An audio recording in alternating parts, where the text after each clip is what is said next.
అందరికీ నమస్కారం। మరి ఈరోజు ఈ మహానాడు కార్యక్రమానికి ముఖ్య అతిథిగా విచ్చేసినటువంటి తెలుగుదేశం పార్టీ జాతీయ అధ్యక్షులు ముఖ్యమంత్రి గారైనటువంటి శ్రీ నారా చంద్రబాబు నాయుడు గారికి,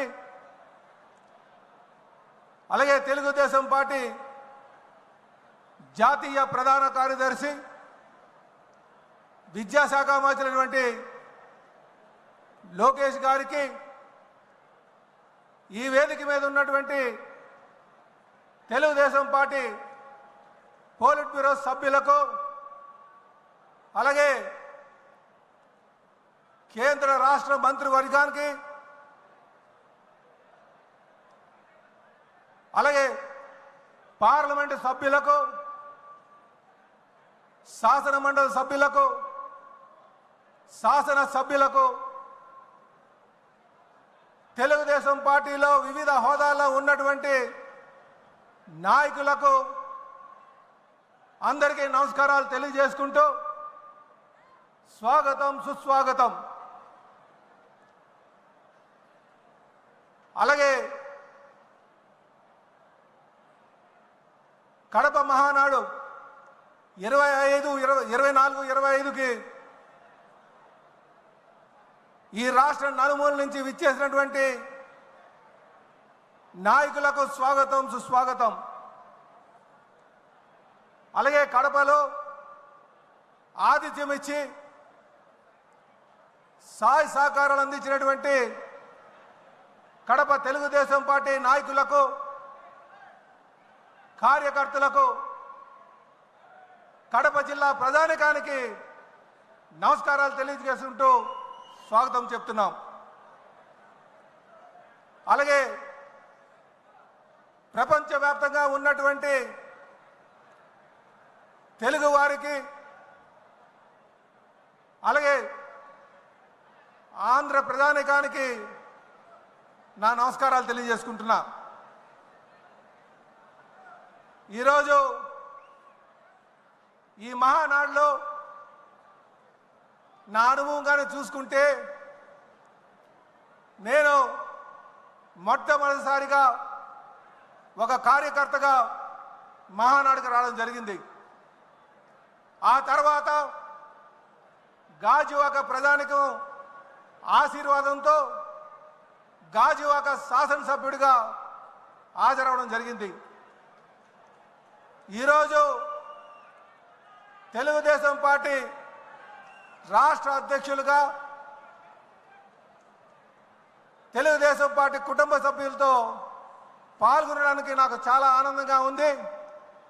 ఈ అవకాశం కల్పించినటువంటి తెలుగుదేశం పార్టీ జాతీయ అధ్యక్షులు ముఖ్యమంత్రి గారికి నా పాదాభివందనాలు తెలియజేస్తున్నా। అలాగే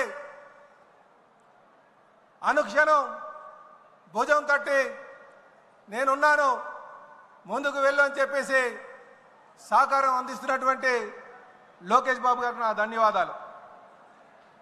అలాగే నేను వేసే ప్రతి అడుగులో తప్పటడుగు పడకుండా నడిపిస్తున్నటువంటి తెలుగుదేశం పార్టీ సీనియర్ నాయకులందరికీ కూడా నా ధన్యవాదాలు। ఈరోజు రాష్ట్ర అధ్యక్షులుగా మొదటి ప్రసంగం చేస్తున్నందుకు ఇది నా జీవితంలో మర్చిపోలేనటువంటి సంఘటన।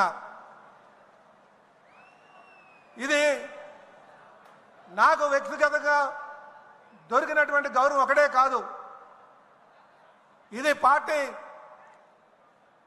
సిద్ధాంతాలపై నమ్మకానికి ప్రతీక అని చెప్పి ఈ సందర్భంగా తెలియజేస్తున్నా। అంటే తెలుగుదేశం పార్టీ ఎవరైతే పార్టీ సిద్ధాంతాలకు అనుగుణంగా ఉంటారో వారు ఉన్నతమైన స్థాయికి పార్టీలో దక్కుతుందనడానికి ఇది ఒక నిదర్శనం అని చెప్పి ఈ సందర్భంగా తెలియజేస్తూ, ఇది నా పూర్వజన్మ సుకృతంగా భావిస్తున్నా। సోదరులారా, కడపలో మహానాడు పెడదామంటే చాలామంది నాయకులు ఎన్నో సందేహాలు చెప్పారు. ఇక్కడికి వస్తే సభను నడపనివ్వరని, ప్రజలు సహకారం అందించరని, దౌర్జన్యాలు చేస్తారని ఇలాగ ఎన్నో అపోహలు పెట్టారు. కానీ ఈరోజు ఇక్కడికి వచ్చిన తర్వాత కడప ప్రజలు ఇచ్చినటువంటి సహకారం, తెలుగుదేశం పార్టీ నాయకులు ఇచ్చినటువంటి తోడ్పాటు నిజంగా చాలా అద్భుతం అని చెప్పి ఈ సందర్భంగా తెలియజేస్తున్నా. ఈరోజు ఈ మహానాడు వేదికగా కడప యొక్క ఖ్యాతిని ప్రపంచ తెలుగు వారికి అందరికీ కూడా ప్రపంచానికే తెలియజేస్తున్నామని చెప్పి ఈ సందర్భంగా తెలియజేస్తున్నాం. ఈరోజు ఈ మహానాడు కోసం మాట్లాడుకుంటే కీర్తిశేషులు నందమూరి తారక రామారావు గారు తెలుగుదేశం పార్టీ 1982లో స్థాపించి 8 నెలల్లోనే ముఖ్యమంత్రి పదవిని అధిరోహించి 1983 మే 26, 27, 28న విజయవాడలో జరుపుకున్నాం. ఆ రోజు 26, 27 మహాసభలుగా 2 రోజులు జరుపుకున్నాం. 3వ రోజు మహానాడుగా మరి విజయవాడలో సిద్ధార్థ మెడికల్ కాలేజీలో పెట్టుకోవడం జరిగింది. ఆ రోజు తెలుగుదేశం పార్టీ వ్యవస్థాపకులు కీర్తిశేషులు అప్పుడు ముఖ్యమంత్రిగా ఉన్నటువంటి ఎన్టీ రామారావు గారు ఈ దేశంలో ఉన్నటువంటి అనేక నాయకుల్ని, ప్రముఖుల్ని, వివిధ పార్టీ ప్రముఖుల్ని పిలిపించి ఉపన్యాసకులుగా ఆహ్వానించబడింది. అందులో తమిళనాడు నుంచి రామచంద్రన్ గారు ఉన్నారు, అలాగే ఎల్కే అద్వానీ గారు ఉన్నారు, బాబు జగజీవన్ రామ్ గారు ఉన్నారు, ఫరూక్ అబ్దుల్లా గారు ఉన్నారు, బహుగణ గారు ఉన్నారు, రామకృష్ణ హెగ్డే గారు ఉన్నారు. ఇలాగ అనేక ప్రముఖులను పిలిచి ఆ మొట్టమొదటి మహానాడులో ఆహ్వానించడం జరిగింది. ఆ రోజు మొదలైనటువంటి ప్రస్థానం ఈ రోజు కూడా కొనసాగిస్తున్నారంటే ఆ రోజు కీర్తిశేషులు నందమూరి తారక రామారావు గారి యొక్క ఆలోచన అని చెప్పి ఈ సందర్భంగా తెలియజేస్తున్నాం. దానికి మీ యొక్క సహకారాలు కూడా కారణమని. ఆ రోజు తెలుగుదేశం పార్టీ స్థాపించినప్పుడు తెలుగువాడు అన్న గౌరవంతో, తెలుగువాడు ఆత్మగౌరవం అనే నినాదంతో మొదలుపెట్టుకున్నాం. అలాగే సమాజమే దేవాలయం, ప్రజలే దేవుళ్ళు అనే నినాదంతో మొదలు పెట్టుకున్నాం. పేదవాడికి పట్టెడు అన్నం పెట్టాలి, కట్టుకోవడానికి బట్ట ఉండాలి, ఉండడానికి ఇల్లు ఉండాలి అనే సింపుల్ మేనిఫెస్టోతో మనం మొదలు పెట్టుకున్నాం. అలాగే ఆ రోజు రాష్ట్రంలో ఉన్నటువంటి అనిశ్చిత, తెలుగువాడి యొక్క గౌరవాన్ని ఢిల్లీలో తాకట్టు పెట్టినటువంటి పరిస్థితి, నిడగలేనటువంటి ప్రభుత్వాలు, సంవత్సరానికి ఒక ముఖ్యమంత్రి మారేటువంటి పరిస్థితి, బడుగు బలహీన వర్గాలకి నట్టేట ముంచేటువంటి పరిస్థితి, అలాంటి దుర్భరమైన పరిస్థితిలో తెలుగు వారికి అండగా ఉండాలి, ఈ రాష్ట్రాన్ని సర్వతోముఖ అభివృద్ధి చేయాలి అనే ఉద్దేశంతో ఆ రోజు ఎంత పేరున్నా, ఎంత డబ్బున్నా అవన్నీ పక్కన పెట్టి ప్రజాసేవలను తరించాలని చెప్పి మరి కీర్తిశేషులు నందమూరి తారక రామారావు గారు మొదలుపెట్టినటువంటి పార్టీ. ఈరోజు మనం కడపలో చేసుకుంటున్నాం. కడపలో ఈ మహానాడు చేయడం అంటే ఇది చారిత్రాత్మక నిర్ణయం అని చెప్పి ఈ సందర్భంగా తెలియజేస్తున్నాను. సుమారు 40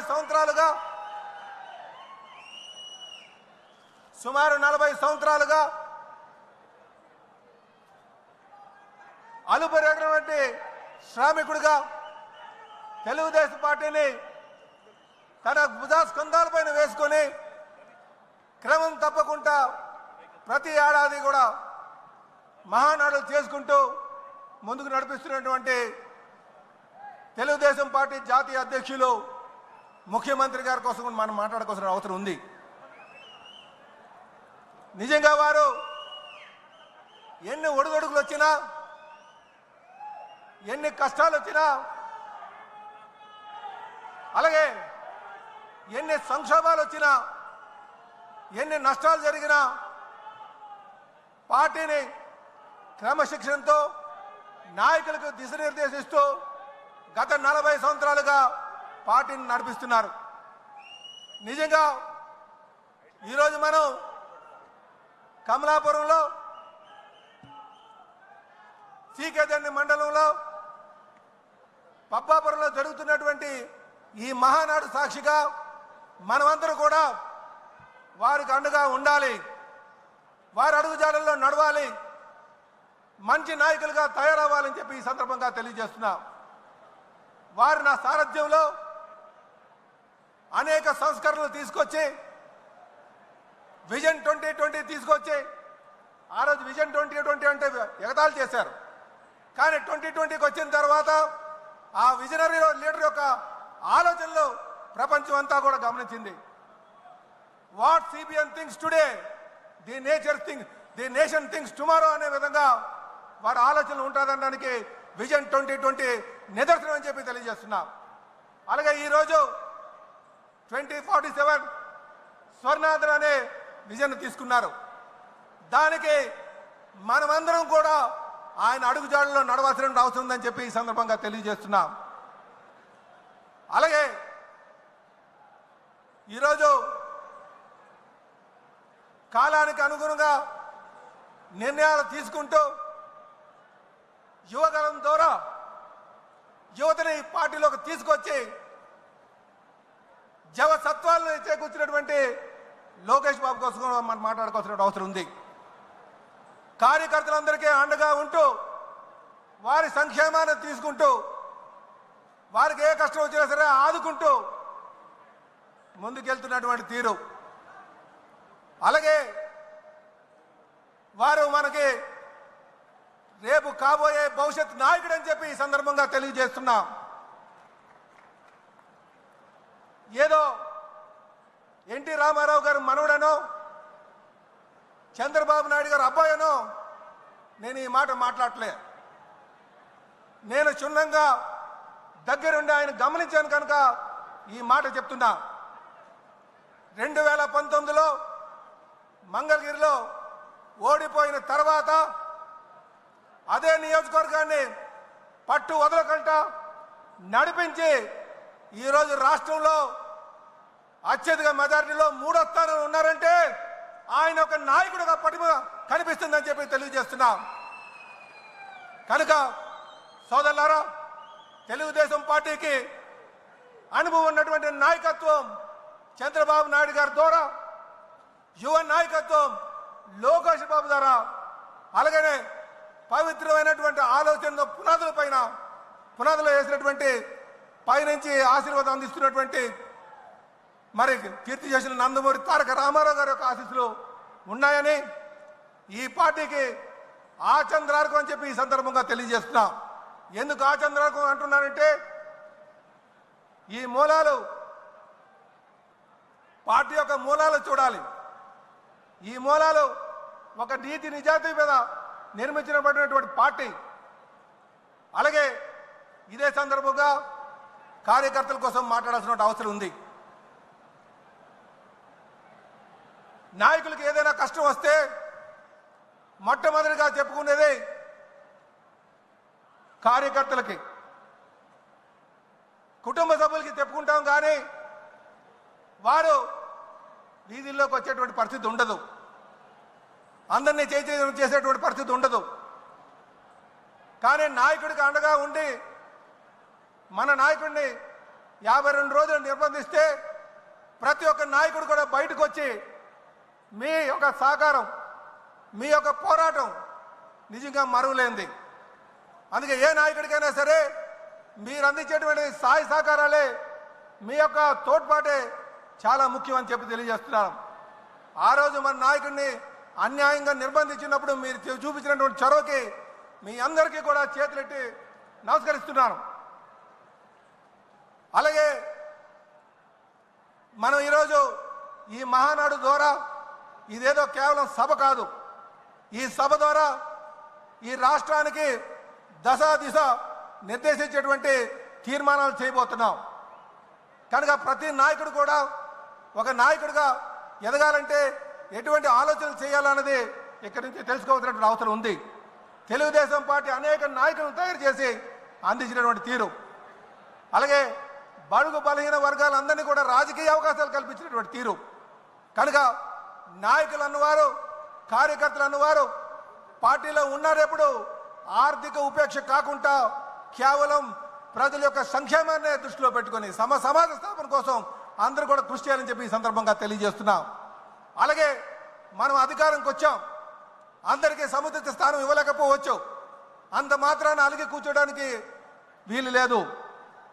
మనం ఏమాత్రం కూడా ఎమరపాటుతో ఉంటే కాలకేయుల్లాగా వాళ్ళు చూస్తున్నారు. గత 5 సంవత్సరాలుగా ఈ రాష్ట్రాన్ని దోచుకున్నటువంటి వారు, వారికి మనం బుద్ధి చెప్పాలి అంటే 2029కి మళ్ళీ మనం అధికారికి రావాల్సిన అవసరం ఉంది.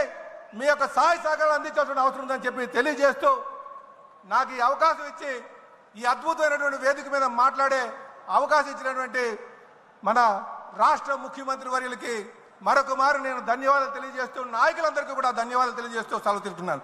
జై తెలుగుదేశం, జై తెలుగుదేశం, జై తెలుగుదేశం. అమర్ రహే ఎన్టీఆర్, అమర్ రహే ఎన్టీఆర్. నారా చంద్రబాబు గారి నాయకత్వం, నారా చంద్రబాబు గారి నాయకత్వం, నారా చంద్రబాబు గారి నాయకత్వం, యువ నాయకులు లోకేష్ గారి నాయకత్వం, యువ నాయకులు లోకేష్ గారి నాయకత్వం. జై హింద్.